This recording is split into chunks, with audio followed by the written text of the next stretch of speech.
Today on Spellz, you'll need paper, a marker, an envelope with a window, a glue stick, some paper squares, a safety pin, and a hanky. Get ready to have some fun.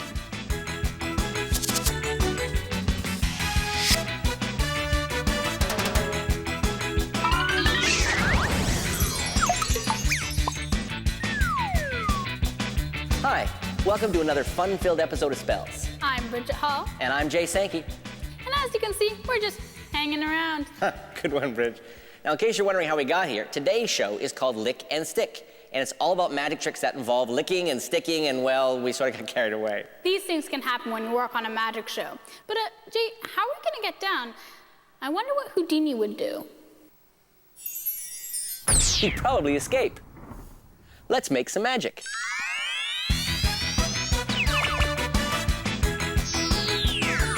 Bridget, this one is all about numbers. Numbers. Okay. I love numbers. Look at this, I love them so much. I cut out all these small pieces of paper here and I wrote a lot of different numbers on it. You can see there's an 11, a 5, a 7, a 12, all these different numbers. I got actually about 20 different numbers in there. Cool. I'm gonna ask you to take the envelope, put it behind your back, Okay. remove one, any one you want. Remove it and hold it in your hand. Don't let me, make sure I can't have a peek. I'm gonna look away. I'm gonna look over there and think about magical things. Oh, I am. Tell me when you're done. All right. You got something held in your hand? Yes, I do. Make sure I can't peek it. Okay, here we go. I get a sense. It's coming to me. I can see it. Got it. I'm thinking it's the number 8. That's what I'm thinking. All right. Do it again. Unstoppable. Here is how you do it. You're gonna need a few things for this. Piece of paper, glue stick. It's nice to have one of these special stamp collecting envelopes, but you don't need one of these envelopes. You can just use a regular window envelope if you want as well. But you can get these kind at stamp stores, okay? You got one of these envelopes. You also got not one, but 2 piles of numbers, okay? Here, these are all the different ones with all different, and over here, these have all got the same, okay? It doesn't have to be the number 8. Any number will do, okay? All right. So, this is the special tricky envelope because what we have is what magicians call a secret wall or a second wall inside. It's just a piece of paper that matches, okay? And I slip it inside. Then on one side, the side with the window, I put all the different numbers. Right. So that looks fair. You got all these different numbers and they can see and they totally trust that they're all different. Then I get the glue stick and I put a little glue along here and I stick this shut. So they can't even get to those numbers. They can never get to them. The only ones they can get to are on the other side, which is where all the 8s are, all right? Give a shake and make sure all the different numbers are showing, right? But behind their back, when they open it up, they don't even think twice. They reach right inside to the other side. And of course, grab an 8 every time.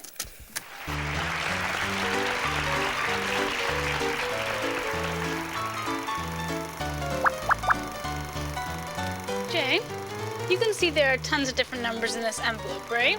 You've got 18, 12, 10. So why don't you put it behind your back and pick any number you want. Just reach in. I've got one. Don't let me see. Okay. All right, I'm gonna make a prediction.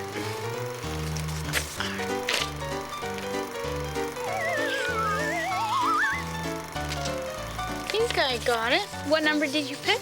I got 8.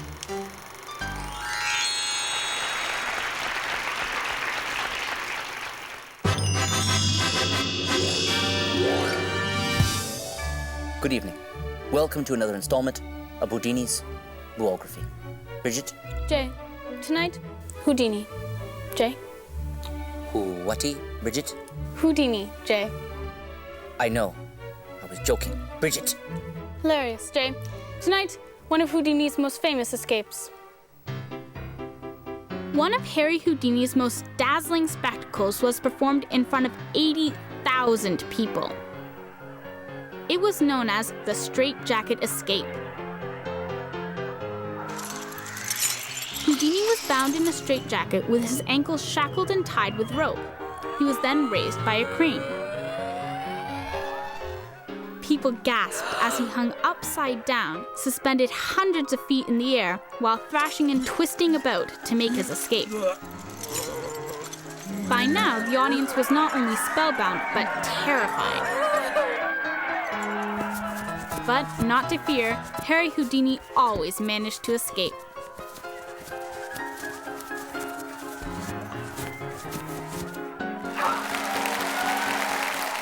Fascinating. Bridget? Jay, riveting. A note to our viewers, don't try this at home. It's dangerous. Jay? Very dangerous. Indeed. One might even call it a sticky situation. Huh. Sticky. Ow.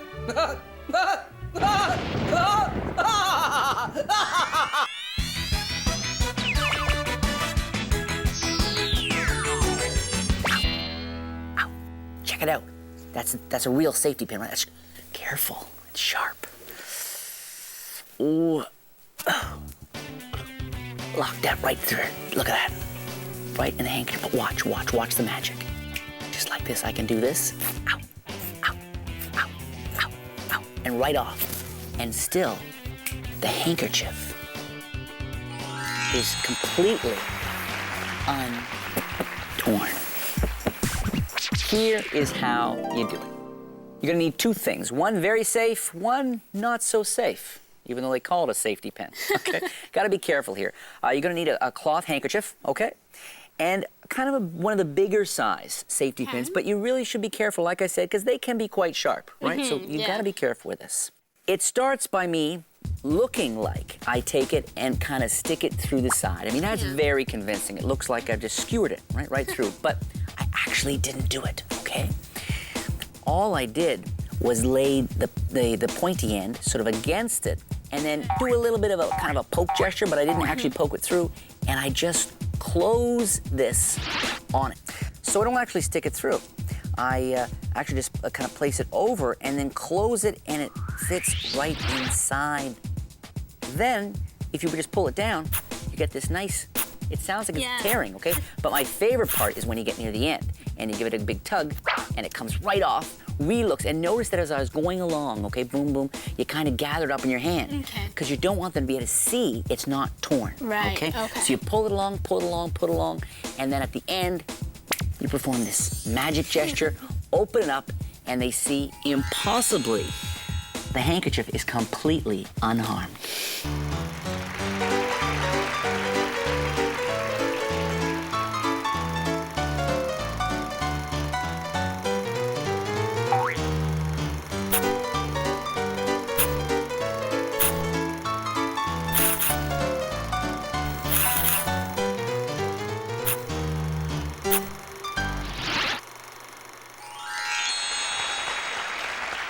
The two things to remember with this trick is first, because you don't actually stick the pin through the handkerchief, don't tell them what you're going to do before you do it.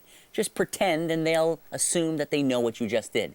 The other thing to remember is handle that safety pin very carefully, unless you can also make a Band-Aid magically appear. So Bridget, what do you have for us today? Well, actually, I have two make and do's today. First, I have a magic calendar, and this is great if you want to organize when to practice your magic tricks or see when your next performance is. I also have the do not disturb sign, and this is great because, of course, secrecy is pretty important if you're a magician. You don't want to give away your tricks. So it's best if you use one of these whiteboard calendars. They're great because you can change the month and the dates each week and month. Now what I've taken is one of these little giant puzzle pieces, which I think is great for a background. So you just want to glue it to the puzzle, just like that. Once it's dried, you can decorate it a bit. So put little stars in the corner, maybe a wand or whatever you want. Next is the do not disturb sign. Just use some cardboard, and you can get your mom and dad help make these big holes in there right there, so you can use a rope and tie it in. This is kind of like a black velvety rope, which I really like. And these great little felt sticky letters, which I think go perfect for this. So you just peel it off, and then you can stick it right on.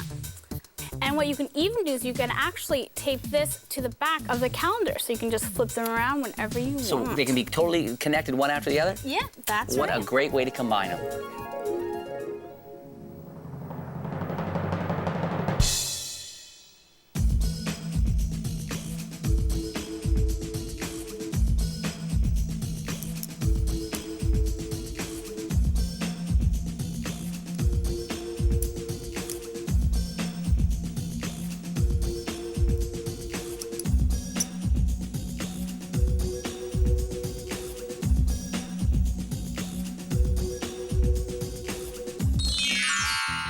joining us today.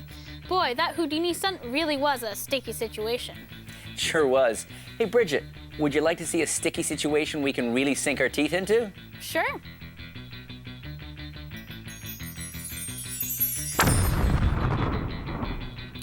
Nice one, Jay. See you next time. I'm gonna perform a trick called In the Mail.